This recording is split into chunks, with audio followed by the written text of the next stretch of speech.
If your fitting process feels like a cycle of fitting one area only to throw off another, you may simply be making your adjustments in the wrong order. There is a correct sequence for fitting. When you follow it, everything aligns. Literally. You spend less time second guessing, your patterns stay true to their original design, and your fitting results improve. I'm Alexandra Morgan from In-House Patterns Inc. I teach experienced sewers and aspiring pattern makers how to confidently create garments that fit. If you're struggling with fitting your sewing patterns or want to learn how to create your own pattern designs, hop on over to inhousepatternstudio.com for helpful and inspiring tutorials and skill-building courses that will elevate your sewing. Today I want to share the exact order I use and teach when fitting any garment sewing pattern. Whether you're working with a bodice, a skirt, or a pant, this approach works because it mirrors the logic of how patterns are drafted and how the body is structured. Let's walk through it step by step. First, you will tackle length adjustments. Length adjustments involve vertical measurements between key horizontal landmarks, such as neck to waist, bust to waist, and waist to hip. These distances determine where darts, curves, shaping seams, and horizontal balance lines are positioned relative to the body. If those aren't aligned to your body to begin with, nothing will fall into place properly, no matter how much you adjust the pattern's width, girth, or shaping. Think of it this way. If the bust dart doesn't address your actual bust level, no amount of side seam tweaking will fix the problem. Length adjustments position the pattern's fitting elements at the proper level according to your personal body proportion.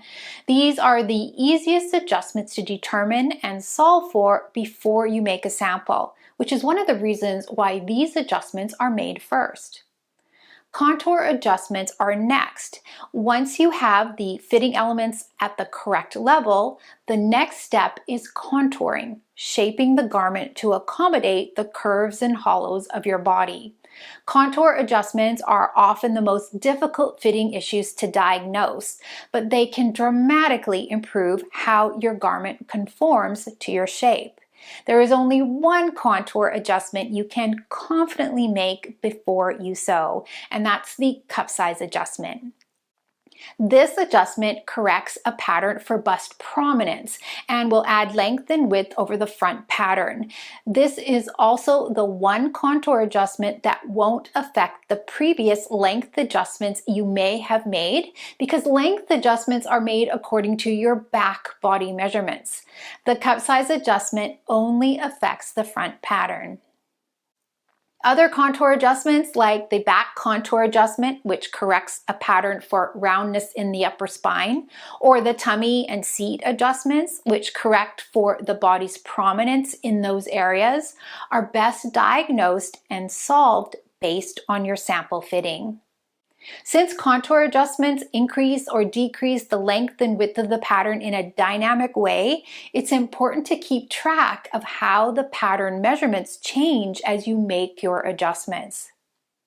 Width and girth adjustments come last. This is where most people start, but when done prematurely, girth adjustments simply make an ill-fitting garment larger or smaller, adding or removing girth from areas that are not necessarily at the level they are needed for your body.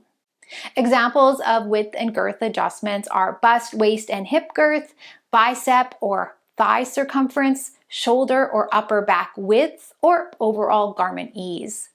Width and girth adjustments will make the garment wider or narrower, larger or smaller, based on your body measurements plus ease. This step is easiest and most effective when your fitting elements and key landmarks are at the correct level and the contour shaping in the garment is already accurate. Width and girth adjustments fine-tune the fit and allow for exactly the right amount of ease in the garment. This process, length first, contour second, width and girth last, isn't arbitrary. It follows the logic of professional pattern development, and it honors the structure of the human body. It's also what allows you to preserve the designer's intent while creating a garment that fits you. When you follow this order, you develop a professional pattern making habit. You avoid going in circles with your adjustments, and you make real progress with mastering the fitting process. If you've never used this order of adjustments before, I encourage you to try it on your next project. Apply it methodically and pay attention to how much smoother the process becomes.